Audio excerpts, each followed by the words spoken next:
Buenos dias, buenos tardes mga amigos, mga amigas, sa aking mga kumpanyeros at kumpanyeras, magandang araw po sa inyong lahat. Ako po ang inyong lingkod, Attorney Rene Bueno. Ngayon pong umaga, italakayin po natin itong kaso ng isang abogado na nagngangalang Rowena Guanzon, dati pong commissioner ng Commission on Elections at naging representante din to ng PWD, no? Yung party list dyan sa House of Representatives. At dahil may ginawa tong hindi kaaya-aya sa mata ng ating publiko kagabi dyan sa Rockwell Plant sa Makati City. At dahil dito sa ginawa niya ay may nakapag-video at nagba-viral ngayon. Trending ang kanyang inasal dyan sa Rockwell. Isang pampublikong mall, no? Gagawin po nating lecture to, no? Yung batas na naangkop dito sa mga ginawang at ipinakitang pag-uugali ng dating public official. Ano ang kanyang pananagutan? Anong mga prinsipyo ang namamahala sa pag-uugali sa publiko? Yung legal ethics, no? Yung karapatan sa pagtatalaga ng ebidensya sa pampublikong lugar. Ito kasing si Attorney Guanzon ay nakuhanan ng video na malakas na nagmumura, no? At nilalait, no? Ang isang mag-asawang bata. Dahil dito, syempre, nagkosto ng pagkakagambala sa publiko. Nagkaroon ng iskandalo, sa madaling salita. Yung insidente ay tungkol sa isang abogado, miyembro ng Philippine Bar, na di umano'y sumigaw, nagmura, gumamit ng napakasama at nakakasakit na salita tulad ng mata pobre at yung PI sa isang publikong lugar ng mall dyan sa Rockwell na idinirekta sa mga pribadong mamamayan na nagsabi sa kanya na takpan ang ubo, takpan mo yung bibig mo o kaya magsuot ka ng mask, no? Kung ikaw ay uubo ng malakas na malakas sa isang pampublikong lugar. Alam niyo po itong sitwasyon na to ay nagtataas ng mahalagang tanong sa ilalim ng batas ng Pilipinas sa tatlong pangunahing larangan. Unang-una, may pananagutan kapag ganito ang iyong pinakitang pag-uugali. Pananagutan sa krimen, pananagutan sa civil, at administrative liability. Administrative, dahil ikaw ay abogado, pwede kang sampahan ng disbarment complaint sa Korte Suprema. So, didiscuss natin ano yung mga pananagutan sa batas. Itong abogado na to, na si Rowena Guanzon, hindi pa man nauupo sa Senado nag-aambisyon daw to ganito na yung inasal mo. Diba? Hindi dapat binibigyan ng pagkakataon ng mga ganitong klaseng tao na manungkulan sa ating bayan. Wala pa sa kapangyarihan, napaka-abusado na. Nagkaroon na kagad ng abuse of rights, no? So, tingnan natin yung mga pangunahing krimen na dapat isaalang-alang natin dito. Na may kinalaman sa paggambala sa publiko. Tsaka yung mga types na o yung uri na nakakasakit sa mga salitang binibitawan mo against a person. Ano yung pangunahing krimen dito? Alarms and scandal. Pinaparusahan nito ang sino man magdulot ng kaguluhan o kalat sa pampublikong lugar. Ang pagsigaw po at pagmumura sa siksik na mall, punong-puno ng tao. Isang lugar na inilalantad sa lahat, pampublikong lugar, ay kasama sa kahulugan ng paggambala o kalat sa publiko na nakakagambala sa kapayapaan at kaayusan ng isang lugar. Alarms and scandal. Nasa Revised Penal Code po yan ng ating libro sa Revised Penal Code. Ano pa yung pangalawa? Unjust vexation. Ito po yung isang probisyon para sa anumang uri ng hindi makatarungang pang-aapi na hindi pinaparusahan ng mas tiyak na batas. Ito yung tinatawag namin sa law school na catch-all basin na to. No? Ito yung talagang, sige, dyan mo banatan. Salo na lahat niyan. Yung sinasadya mong pagsigaw, yung pagmumura at paggambala sa kapayapaan, doon sa publiko na yon, sa public place, doon sa mag-asawa, ito yung pwedeng ikaso, no? Dahil hindi makatarungan yung sinabi mo na mga salita. Wala kang Gucci, wala kang Rolex, mata pobre, PI ka. Ibang klase. Para sa isang abogado na dating public official. Hindi karapat-dapat talaga sa public office to. Yung oral defamation, pwede din yan, no? Dahil kung iyan ay makakasira sa karangalan o reputasyon ng isang tao, pwede yan. Na isang pa. Potential yan, no? Oral defamation. At, bagamat, alam nyo po, minsan itinuring ng ating Korte Suprema na yung PI, yung put, no? Pagpapahayag lamang yan ng galit kaysa sa direktang pagbibintang. At yung tono niyan, yung konteksto, pag binitawan mo sa public place ay minsan sinasabi ng korte na pagpapahayag lang yan ng galit, nadala lang ng galit eh, no? At hindi ito pwedeng ituring na mabigat na pagsisira, no, sa isang tao. So sige, given, no, sa criminal aspect. But we will go to the administrative liability of this person. Alam niyo po, itong dalawang mag-asawa na to, bata pa to eh. Nasa early 30s lang to.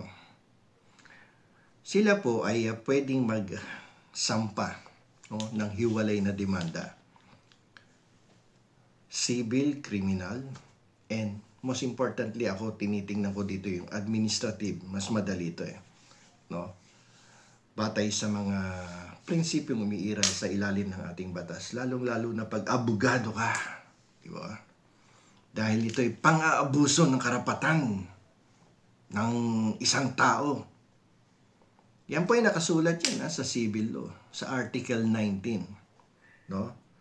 Kapag inabuso mo yung karapatan ng isang tao o yung karapatan mo, inabuso mo, nagmumura ka dun sa harapan ng dalawang pribadong tao na wala namang kadadahilan-dahilan at hindi makatarungan, no?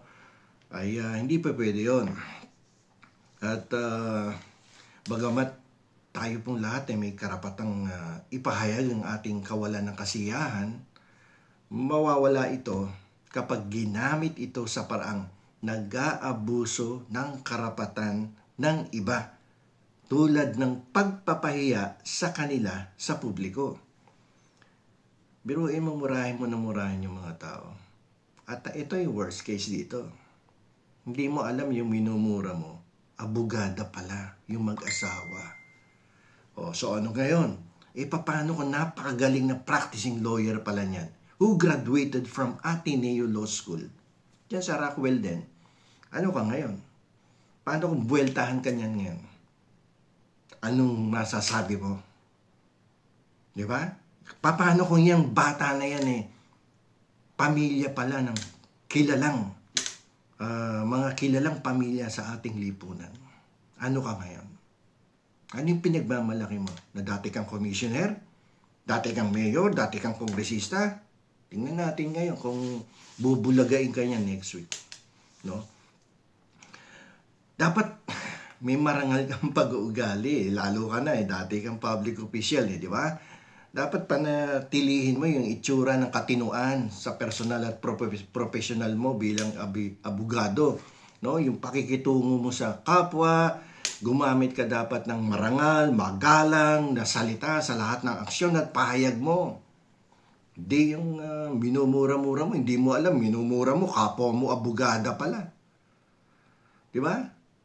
Hindi nga kumikab, napaka-polite na sinabihan kang na pakitakpan po yung bibig ninyo at nasa public place po kayo. Kung hindi, tumalikod kayo, takpan niyo yung bibig niyo kung wala kayong mask. Tapos sinigawan mo, minura mo. Yung ugaling ganyan na nagpapakita ng kawalan ng paggalang sa kapwa ay labag yan sa panunumpa ng isang abogado. May violation ka sa legal ethics, no? Yung pamantayan ng profesyon sa pagiging isang abogado. Yan, pwedeng humantong yan sa kasong administratibo para sa pag-alis o pagsususpinde ng lisensya na ihahain sa Korte Suprema. Ako, napanaginipan ko nga tuloy kagabi to eh. Na this week, no? This coming week, pero bukas Bukas holiday, Lunes. Kaarawan ni Mama Mary. Pero magabang ka, Attorney Guanzon. Isang pulutong ng abogado mula sa Ateneo Law School ang magsasampa sa'yo ng disbarment case. Maniwala ka, hindi pa ako nagkakamali sa panaginip ko.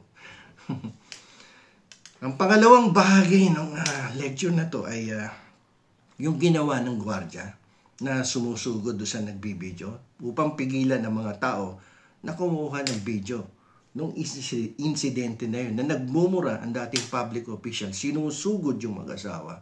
Mali po yan. Hindi mo dapat pinipigilan ang sino mang kumukuha ng video ng isang krimen o isang offense. Kahit mall pa yan, kahit private property pa yan. Hindi mo pwedeng pigilan yan. Madam Guard, mali yung ginawa mo. Diba? Sa pampublikong lugar o lugar na yung public place na yan, tulad ng isang mall, yung Rockwell, yung mga tao may mas mababang inaasahan sa pagka-privacy tungkol sa kanilang pag-uugali sa publiko. Dito, ang mga private citizen ay may karapatan na i-record nila yung kaganapan sa isang public place. Lalo na kung ang i-record mo ay itinuturing na krimen o paglabag sa batas o paglabag sa karapatan ng kapwa mo. Diba? Tulad nun, that is a clear case of alarms and scandal. Pipigilan mo yung tao na i-video, mali yan. Yung video na yun, nagsisilbing posibleng ebidensya para sa biktima at sa... Yung di manong ginawa dito ni Attorney Rowena Guanzon ay nagpapakita po ng maraming legal aspect. Yung mga challenges sa batas na nagpapakita na ang mga pamantayan ng propesyon ay sumusunod sa isang abogado kahit nasa kanilang pribadong buhay at pag-uugali sa publiko. Lawyer ka, even in your private life, nakabuntod sa iyo yung Code of Professional Conduct and yung ethical standards. Palaging nakabuntod sa likuran mo yan, hindi mo na maiiwasan yan. Katulad nito, yung tungkol naman sa gwardiya. Yung ginawa ng gwardiya dito ay nagpapakita ng mahalagang balanse sa pagitan ng pagsasagawa ng mga alituntunin ng pribadong ari-arian at pagtataguyod ng karapatan ng publiko sa pagtatalaga at ebidensya. Hindi porket merong policy ang Rockwell, assuming may policy na bawal mag-video within the area of Rockwell Plant Mall. Pero yung policy na yon, yung private policy na yon, hindi pa pwede mag-prevail over the constitutional rights of every person. Like for instance, if there is an offense or a crime being committed or has been committed, tapos binibidyo ng isang private citizen, hindi mangingibabaw ang policy ng Rockwell. Tandaan nyo po yan, no? At hindi pwede yun na haharangin mo yung tao, kukunin o kaya kunin mo yung cellphone dahil yan ay nakalagay sa polisiya ng Rockwell Plant. Hindi pa pwede yun. May offense being committed against another person. May crime being committed against another. So therefore, every person has the right to document that. May krimen eh. What is the crime being committed? It's alarms and scandal. Diba? Isa pa lang sinasabi ko, pero kanina may diniscuss pa akong iba. Andiyan dyan yung oral defamation, which is a potential crime also. Diba? Andiyan dyan yung administrative liability of Attorney Rowena Guanzon. And many others. Yung civil liability pa. Violation of Article 19. Yung abuse of rights. Violation of Article 21. Yung payment for damages. Madaming legal aspect dito na involved sa kasong ito, no? Dun sa mga ginawang aksyon ni Rowena Guanzon. Na hindi niya alam yung kanyang sinisigawan, yung asawa ng sinisigawan, is a good practicing lawyer who graduated from Ateneo Law School. Kilala. Pero hindi niya kilala kasi bata, hindi naman niya kabatch. So, mahirap to, no? Ang ginawa ni Attorney Guanzon ay dapat mabigyan ng karampatang kaparusahan. Somebody has to file a legal action in the appropriate court in order to give a lesson to someone who is abusing his rights or her rights, no? Laban sa kanyang mga kapwa, mga kasama sa kaparehas na propesyon.